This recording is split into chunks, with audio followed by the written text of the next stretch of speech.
A quadruple murder rocks a small Kentucky town to its core. Oh, please, my brother has been shot. It was probably the worst crime scene I've seen in almost 20 years of doing this. As a mystery unravels. What would possess someone to kill a mother, a father, and a daughter? What could have happened, and why did it happen? A homegrown horror is unmasked. The way her body was found was particularly disturbing. I'll never forget that, ever. Leaving grieving relatives to seek justice. Before that, I was not a person that carried a weapon. Needless to say, things changed. There's evil in this world. I'm Troy Roberts. I've come to Western Kentucky to find out how a beloved and God-fearing family was killed and to learn what would drive someone to commit such a brutal and senseless murder.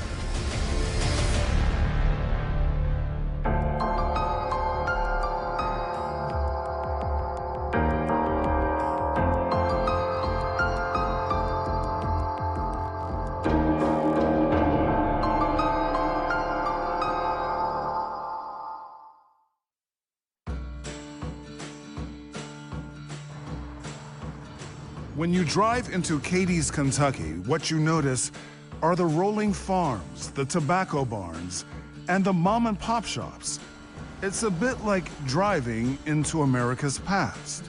Cadiz is just a really neat little town. It has beautiful streets. It has old historic homes. The people are very proud of their contributions to the history of Western Kentucky.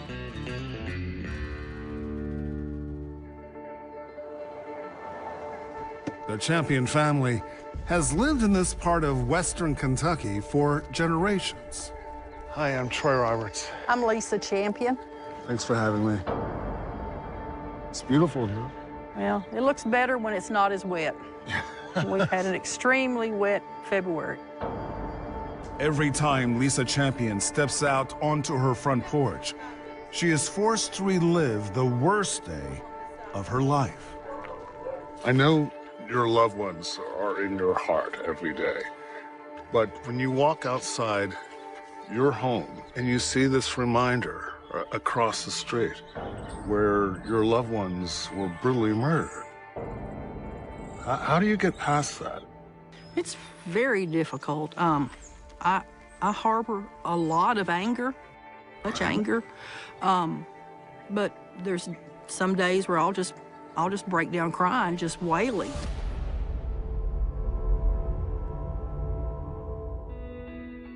Lisa's brother, Lindsey Champion, was just a young boy when his parents moved to the family farm in the late 1950s. Lindsey and I, we had a bond because we did so much together. What kind of man was Lindsey? He was fun, he was funny. He has a very dry sense of humor. Lindsey met his wife Joy in high school. They married soon after graduation in July 1972. Tell me about your sister. She was just Joy, just like her name. She taught school, she loved her students, and she was a wonderful teacher. While Joy was in the classroom, Lindsey worked as the director of a farmers' credit union and was an elder at the family's church. He was devoted to Joy and his family. I never heard him say a bad word about anybody. Good, God-fearing people. But despite the couple's happy marriage, there was something missing in Joy's life. So she had several miscarriages. Yes, she lost a couple of babies, and it was hard. They wanted a child. So after years of trying and failing to have a baby on their own, Joy and Lindsey decided to adopt. Tell me about the arrival of Ryan. He was born in September of 1978, and they adopted him around December or January. They must have been elated. Yes, yes. And it was just like he was their own child. Lindsey and Joy doted on their son. Then, when Ryan was 5 years old, a miracle happened. Joy was able to conceive and able to carry up until full term. And Emily was born April 29th, 1983. Joy and Lindsey loved their two children and treated them equally. But like many siblings, Emily and Ryan didn't always get along perfectly. We did begin to notice that whenever Emily would get attention, then he would do whatever he had to do to get the attention away from her. That's a sibling rivalry, perhaps, that kind Perhaps of... so, yes. As the years went by, Emily and Ryan took very different paths. You know, Emily knew from an early age what she wanted to do, and she set her sail and she accomplished what she wanted to do. But Ryan didn't seem to possess his sister's ambition. He was bright, as bright as Emily. He just didn't apply himself. Where Emily set goals and worked and studied, he didn't want to do that. In search of a purpose, Ryan joined the Army in his mid-20s. You know, his parents supported him and they had good expectations for him, you know, and they thought the military would be a good fit for him. After almost 8 years in the military, Ryan was discharged. Now in his 30s, he moved back to Western Kentucky to the nearby city of Oak Grove. Meanwhile, after graduating from Auburn University, Emily, now 31 years old, had moved further south to Louisiana to work as a horse veterinarian at a racetrack. And Joy and Lindsay, now retired in their 60s, were enjoying their golden years. In late October 2014, Emily Champion came home to spend time with her parents. Saturday, October 25th, was a busy day for the family. Emily ran in a local marathon, and later, Joy and Lindsay attended their friend Debbie's birthday party. We had a great time. And when they got ready to leave, I hugged them, and that was the last time we saw them. That was the last time.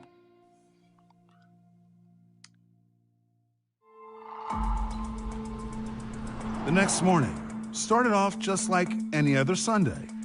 Lindsay and Joy attended services at Katie's Church of Christ. Emily stayed home to recuperate from her marathon. It was a beautiful day. I mean, it was blue sky, fall, not a cloud in the sky. And I even said that day from the pulpit, this is going to be a great day. After church let out, the Champions returned home. Just after 11 a.m., Lindsay Champion's sister Lisa heard loud gunshots coming from her brother's house across the street. I just thought it was very unusual that time of day, and I got up and went down to the bedroom, and I heard something at my door, and it was, "Lisa, Lisa." So I come down to the hallway, and there he is at my front door. Your nephew. Right, and he's got the pistol in his hand. His wrists were taped with just a small amount of duct tape around his wrist, and he's saying, "Call 911." And ma'am, what's your emergency? My nephew, Ryan Champion, just came to my door, and his wrists have been tied with duct tape, and I haven't been able to find out what's wrong. He doesn't appear to be injured, but I don't know what's happened. While still on the line with the dispatcher, Lisa was able to get a bit more information from Ryan. And he said, this guy that liked Emily busted into the house. And I said, do we need an ambulance? And he said, yeah, we need an ambulance. Okay, ma'am, where would I be sending the ambulance to? Right across the road. I'm gonna go over there with him, okay? Okay, ma'am. So I cut the tape off of his wrist. And I say, well, we're going over there. And so we drive over to the house. And I just say, well, where is everybody? And he just says, they're in there. And I said, what do you mean they're in there? And he said, you don't want to go in there. So at that point, I get out of the truck, I go to the door, and there's a bullet hole. And open the door. 911, where's your emergency? Oh, please, my brother has been shot, and his wife, Joy. My nephew is here, and my niece has been shot. Oh, please. He's been evil. Evil? Yes. What would you call somebody that murdered your family? We told her she was under arrest, and she said she wasn't. She wasn't.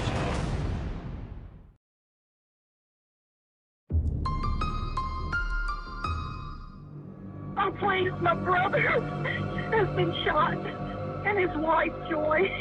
My nephew is here, and my niece has been shot. Oh, please. Lisa Champion had just discovered the bodies of her brother, sister-in-law, and niece gunned down in their home. Only her nephew Ryan had managed to escape. Emergency responders are arriving now, and so from there, they pretty much took over. Former Trigg County Sheriff Ray Burnham was one of the first responders on the scene. So, were you familiar with the name Champion when you got here? Yes, sir, I was. She was my elementary school teacher. Really, Joy was? Mm-hmm. That's been horrific for you. Miss Champion, I said I wouldn't do this. Miss Champion, she was beloved by everybody.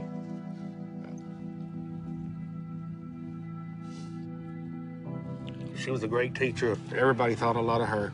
Mr. Champion, I knew him. I did not know him as well. And Emily, I knew her, but did not know her as well. Still to this day, it's raw. It's the first time back since that day. In need of additional assistance, the sheriff's office called in the Kentucky State Police to help with the investigation. It was probably the worst crime scene I've seen in almost 20 years of doing this. It was an indoor-outdoor scene, and outside was the father. He had obvious gunshot wounds to his head. He was out on a concrete landing off the side of the house. And once you went inside, what did you see? Saw a girl around the other side of the wall that was duct taped up over her face, from her nose to the bottom of her chin, duct tape, probably 7 or 8 times around. Hands duct taped together, real thick. Feet duct taped together as well, and 2 bullet holes in her head. That was Emily? That was Emily, yes, sir. And then Joy, where she was shot, was the front of her face, and she was laying slumped over face down. In addition to the 3 members of the Champion family, police also discovered a 4th body inside the house, an unidentified male. I was thinking, who would do this? Who would come in there and do this to this family, and who was the guy laying on the floor? In search of answers, Sergeant Miller went back outside to speak with the tragedy's sole survivor. Ryan said he had been at his parents' home with his sister when suddenly they heard someone enter the house. Ryan said that he and Emily were in the living room, and he heard somebody come in, and they both thought that it was their parents home early from church. But it wasn't Lindsay and Joy. It was a man Ryan recognized. His name was Vito Reservato. Vito came all the way, and he had a handgun and a roll of duct tape, one in each hand. Ryan didn't seem to know much about Vito, only that they had met just days earlier, and Vito had quickly become obsessed with his sister Emily. According to Ryan, Vito put the gun on Ryan and said, if you do something stupid, I'm going to hurt your sister. And he said that Vito taped him up and told him, don't move, don't do anything stupid. I'm not going to hurt anybody. And then taped up Emily. The parents arrive at the house, and what happens next? Vito took off running. He went out the side door. A moment later, Ryan said he heard gunshots outside. And what happened next? Vito came running back and ran past Ryan, and he said he immediately put the gun on Emily and shot twice. Still bound to the chair, Emily Champion was executed with 2 gunshots to her head. Ryan said that's when Vito turned the gun on him. And that's when Ryan made his move and fight the gun away from him and shoot him 1 time in the head. And he said it was over with at that point. What Ryan couldn't explain was Vito's motive. What reason could Vito have had to kill the Champion family? As Ryan recounted his ordeal, word of the murders began to spread around the small, close-knit town. Friends and family were already rushing to the scene. When we got there, there was yellow tape and police, and Lisa told me that Joy and Lindsay was dead, that they'd been shot. And I remember screaming. And a few minutes later, I said, "Where's Emily?" And she said, "She's there too." And then I said, "Where's Ryan?" And she said, "He's in the ambulance over there." I said, "Is he hurt?" And she said, "No." And that was all the details I knew at that time. So what was your gut telling you?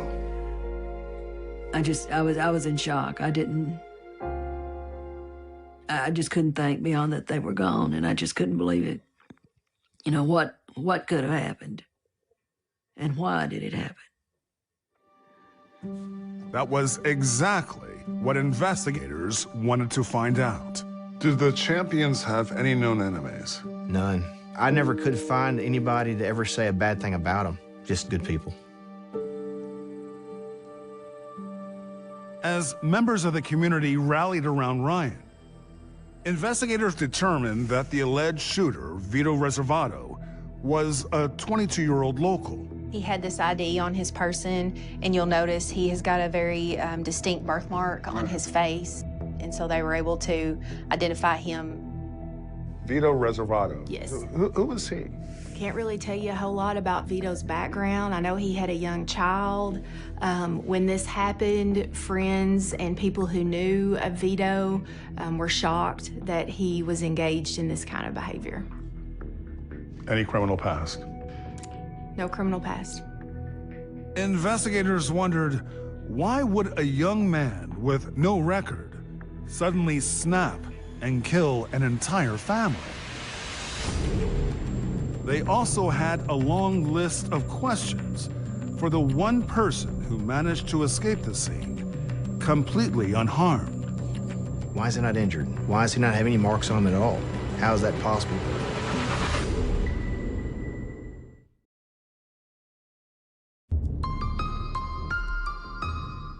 Police have a long night ahead of them as they try to figure out what would possess someone to kill a mother, a father, and a daughter. It is very obvious that these people were loved in this community. Officers also found a fourth body. Police believe it belongs to the man who murdered the three champions.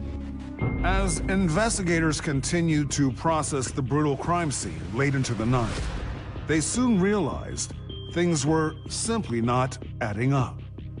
Why would Vito kill the woman he supposedly was infatuated with? Ryan's story that Vito was obsessed with Emily just didn't make any sense to me. It turns out Lindsay Champion's sister Lisa had also been skeptical of her nephew's story from the moment he showed up at her front door. She especially had trouble believing that the alleged killer, Vito Reservato, had become instantly obsessed with her niece. Emily is a little bit too much like me. She's not somebody that you would warm up to quickly. She was a wonderful young lady, but I thought, I can't believe that somebody falls head over heels in love with her automatically and is just infatuated with her, so infatuated that they resort to doing something as drastic as what he did. And I thought, this just doesn't make sense. So why was Vito at the house that day? Police needed to investigate further.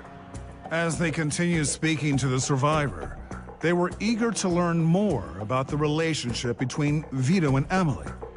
As it turned out, Vito had recently worked for Ryan. Ryan did odd jobs. He did construction work and remodeled bathrooms and stuff like that. So he said he had hired Vito because Vito was down on his luck, needed some money, and he was going to hire Vito to help him work. According to Ryan's initial story, he met Vito just days earlier on Thursday, October 23rd. He brought Vito over to his parents' home to help gather some tools, and it was then that Vito first met Emily Champion. Ryan said while they were there, Emily was there too, and Vito became fixated on Emily. So much so that Ryan was scared for Emily. Ryan told detectives that Vito began making inappropriate comments about Emily, comments that made him feel so uncomfortable that he ended their short-lived partnership that very same day. And while investigators tried to corroborate this story, Ryan was talking to the media. Is that hat okay the way it is? The day after the shootings, Ryan appeared on the local news. I mean, this has been a horrific 24 hours. How are you personally holding up? You seem remarkably composed. To be honest, I really don't know yet, really, how to feel about any of it. It was horrible. I mean, none of us expected to see him back at the scene. And I thought, he's bound to be in shock. He's bound to be devastated. We probably won't see him for a few days. But he was right back at the site, on TV, telling everybody his version of what happened. It was odd. My parents were unbelievably good people. Unbelievably good people. Over the next few days, Ryan would continue telling his story to the press. Meanwhile, detectives spoke with Vito Reservato's roommates, and they revealed some startling new information. What did Vito's roommates tell you? Vito's roommates said that Vito had been down on his luck for money, and all of a sudden they said one day he seemed happy. And they said, you know, what's gotten into you? And they said, somebody's hired me. I've got a job to do. You know, my baby will be taken care of and I'll be taken care of. According to Vito's roommates, this mysterious new job was going to pay Vito $30,000. So we dug in further, and he had told his roommates that a boy named Ryan had hired him to kill 3 people. Did Vito's roommates take his story seriously? Not really. Not really. They thought he was just full of it and just talking out of his head, really. If the roommate's story was true, it could help explain why Ryan was uninjured on that fateful day. But could Lindsay and Joy Champion's only son really have wanted his loving family killed? And if so, why? To get to the bottom of it all, Sergeant Miller brought Ryan back to the scene of the crime. We had about a 2.5-hour reenactment that we did at the scene. We called Ryan out there, and there was nothing believable that he said that matched logic. Ryan's contention was that he had to fight Vito for the handgun after Vito had shot the mother, the father, and Emily. And he was so unbelievable, he said that when Vito ran past him to shoot Emily, Vito looked at Ryan and said, "Excuse me." He said, "Excuse me." He said, "Excuse me." And I just don't, that's just unbelievable. Didn't happen. The investigation did show that they were romantically involved, and it was apparent that she actively participated in the planning of these murders.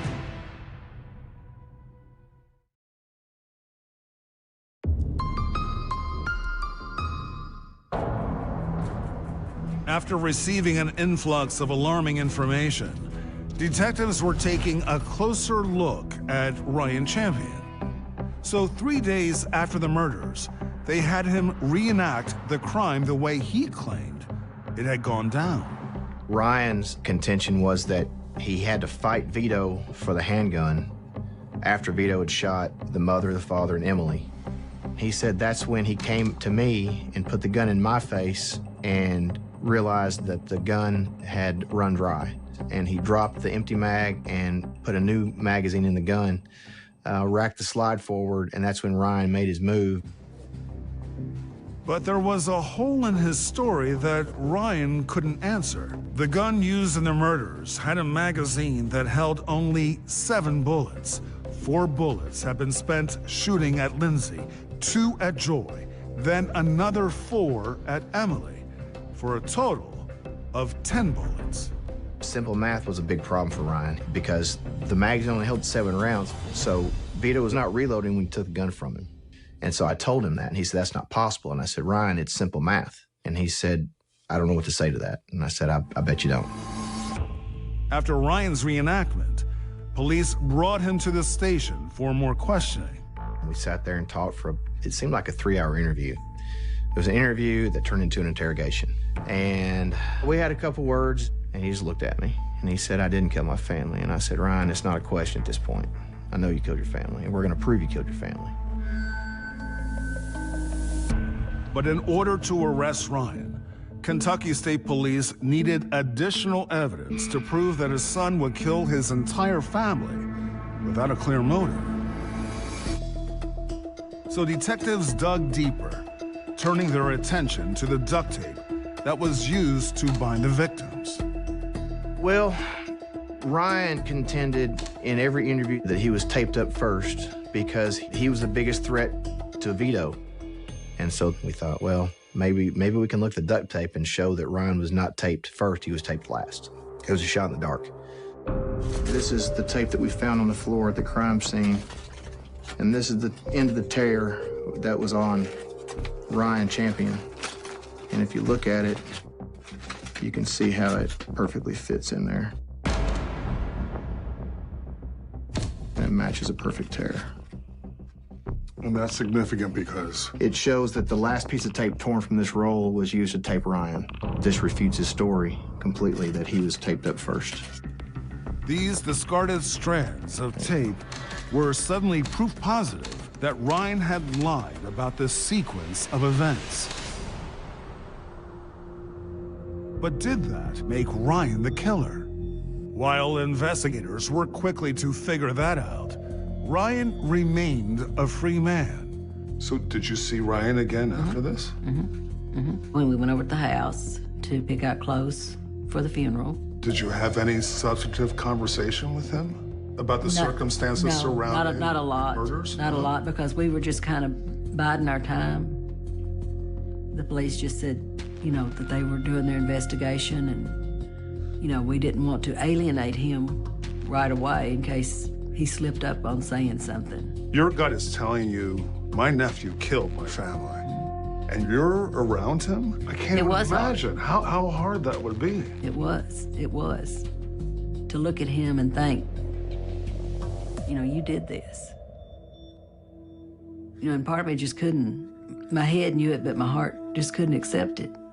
That someone we loved and raised could do that. Did you fear for your safety in the days after? Sure. Before that, I was not a person that carried a weapon.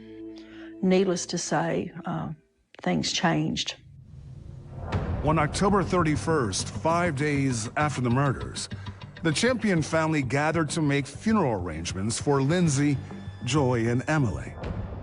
We had to go to the funeral home, and it was discussed with the funeral home director. We were concerned about the safety of everybody because he was still on the loose.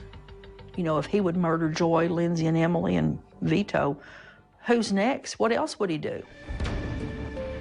Police weren't going to wait to find out. The duct tape was enough to put it over the edge to get probable cause for the arrest. And so we see him, and we tell him he's under arrest, and he acted shocked, and he went away with us. He was charged with the murder of Emily Champion, Lindsay Champion, Joy Champion, and Vito Reservato. He was also charged with kidnapping, and that applied to his sister, Emily Champion, because she was bound heavily with duct tape. What was your reaction when you learned that Ryan was finally arrested? It was inappropriate behavior for in a funeral home, but I'm in the back of the parlor, and I'm trying to get everybody's attention, and I'm saying, they got him, they got him, they got him. And it was like a charismatic church service is what I felt like, you know, because everybody's rejoicing. Thank God. Thank God. Not only is he being arrested for what he's done, but we're not going to have to deal with him. We can grieve without him being there and pretending that he cared. With Ryan behind bars awaiting trial, the Champions were at last able to lay their loved ones to rest. But the case was far from over. Police still wondered what possible motive Ryan could have had to kill his family, and why did his would-be accomplice, Vito Reservato, end up dead beside them? Video evidence from a local Waffle House was about to provide some startling answers.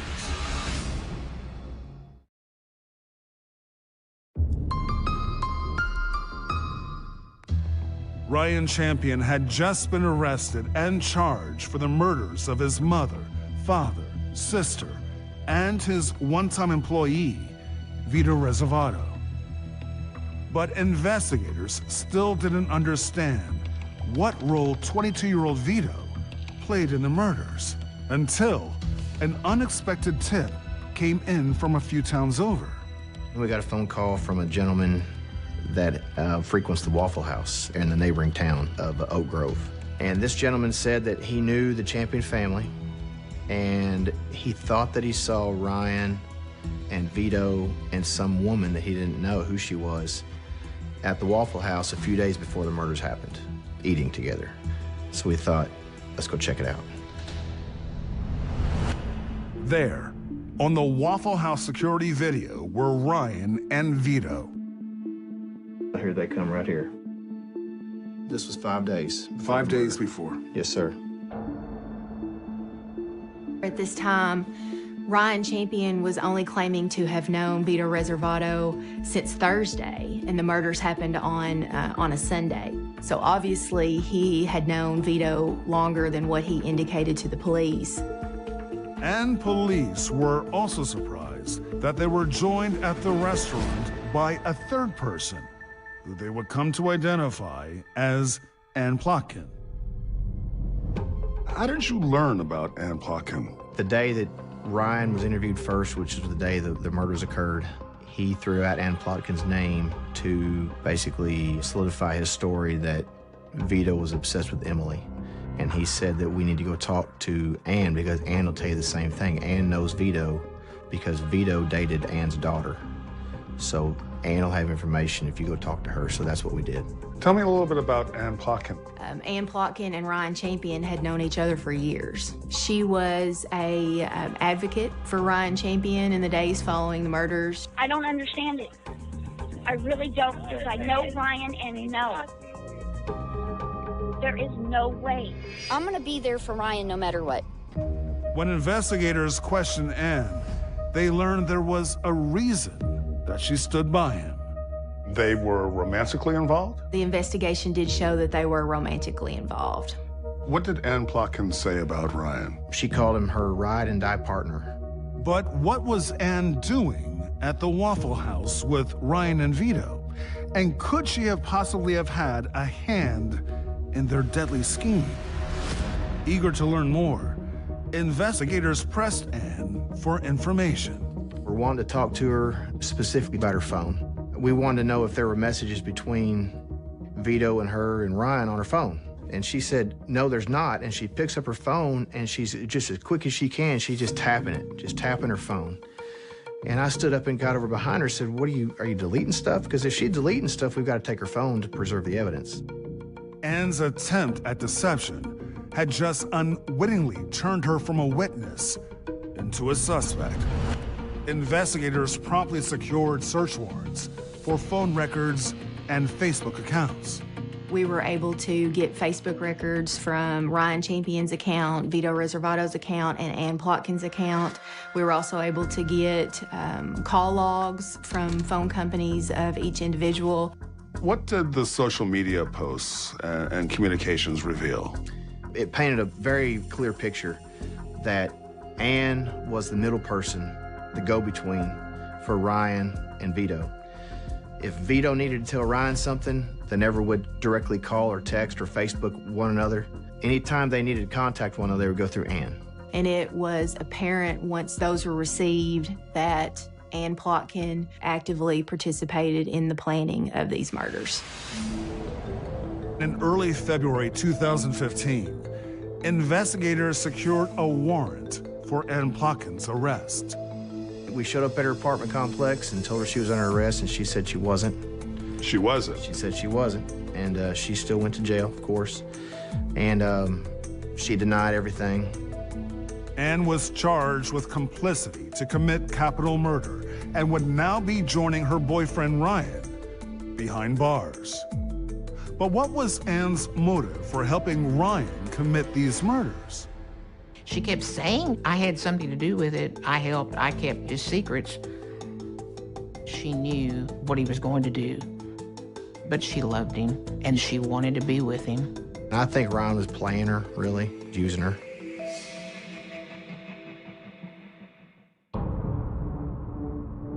As for Vito Reservato, the man who was both accomplice and victim, his motive, too, was plain to see. Vito had bills to pay and a family to take care of. Do you believe that Vito may have carried out the murders and then Ryan turned the tables on him and actually killed him? I don't, because the shots were all headshots. Why is that significant? Vito had no gun experience. We talked to several people, friends and family.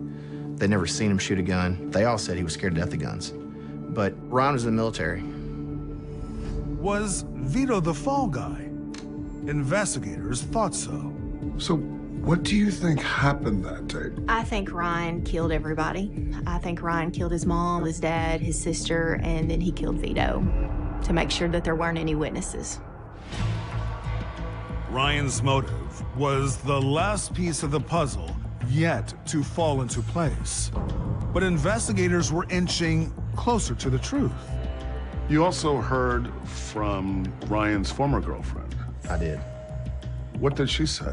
She said anytime his parents were mentioned, he would get fighting mad. His face would get red, he'd start cussing, start shaking. She said that he hated his family. She thought it's because he felt belittled because I guess, you know, Emily was a very successful equine veterinarian. But then you have Ryan, who really couldn't hold a job.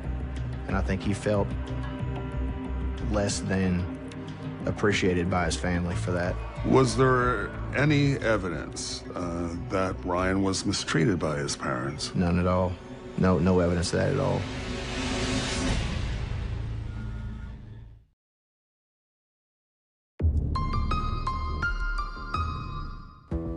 Investigators were confident that they had built an airtight case against Ryan Champion for the murders of his family and Vito Reservato. And after speaking with Ryan's family, they learned of a deeply rooted animosity, which may have been behind his actions. What is behind this hatred?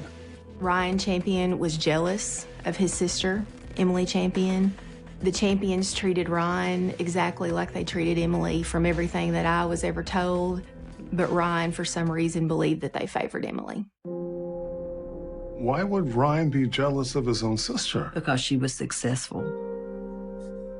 She had a good job, loving what she was doing, and he felt like he had nothing. Did he believe that Lindsay and Joy loved Emily more than him? I don't know what he thought. They didn't. They loved them both. But it wasn't just hate that led Ryan to kill his family. He may have also been motivated by greed. Some members of the Champion family believe that Ryan wanted his parents' estate for himself. He wanted to inherit everything that, you know, he would have Easy Street for a while. He'd have a house and some land and a little money, and, you know, he wouldn't have to work. And there was an incident just days before the murders that may have finally pushed Ryan's long-simmering hatred for his family over the edge. The Champions were going to do an addition on their property. Ryan wanted to do that addition because he did do carpentry work. Lindsay and Joy did not hire Ryan to Absolutely not. Why? That was way beyond his capabilities. Did that anger Ryan? I'm sure it did. In December 2016, 2 years after Ryan Champion was charged with murdering his family, prosecutor Carrie Ovey-Wiggins was preparing for trial. So we're going to seek the death penalty. Correct, but short of trial, we were able to reach an agreement for the penalty of life without parole for Ryan Champion. He ultimately pled guilty to all the counts that he was charged with. What was the tipping point? You know, I can't tell you what moved him to accept the deal. I think he knew he was going to get convicted. Are you satisfied with Ryan's sentence?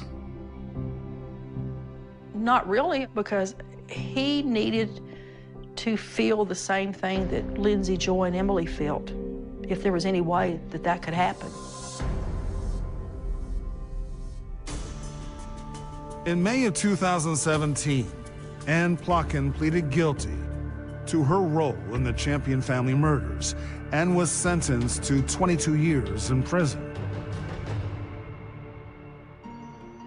Just 2 years later, Ann was being considered for compassionate early release due to a terminal illness. The parole board did hold a hearing and denied that early parole. The next day, Ann Plotkin died in prison. In the wake of the murders, Vito Reservato's family and friends struggled to accept his involvement. They just did not believe how he could be involved in something such as that. And I can understand, because they didn't have all the details. Had they had all the details, they would probably think, what in the world possessed this guy to go along with this fool in this scheme? And as for Ryan, despite accepting the plea, he has never admitted to the slayings or expressed remorse. I have a hard time even referring to Ryan by his name. So he's been evil for the past 4 years. You call Ryan evil? Yes. What would you call somebody that murdered your family? And I just feel like that the devil just crawled up in his body and just took control of him. He's just pure evil. The cemetery is right up here on the right. Have you been there? No. Did you want to circle through? Sure. For the surviving family members, the unimaginable loss of Lindsay, Joy, and Emily Champion is something they continue to struggle with each and every day. How often do you visit? Several times a week, and I usually come at night so that people don't see me, because I just like to be alone. What do you say when you're here?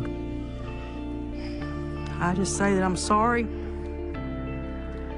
and justice will be done. You have a 10-month-old great-granddaughter. Great-granddaughter. When she's old enough to understand, how will you explain?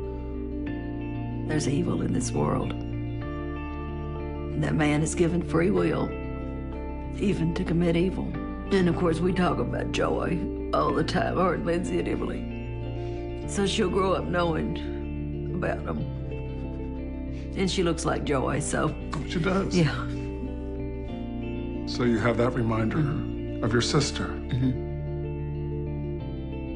I'm sorry you're still in so much pain. I'm sorry you're still in so much pain. It gets better a little bit, but it will never be over. Ever.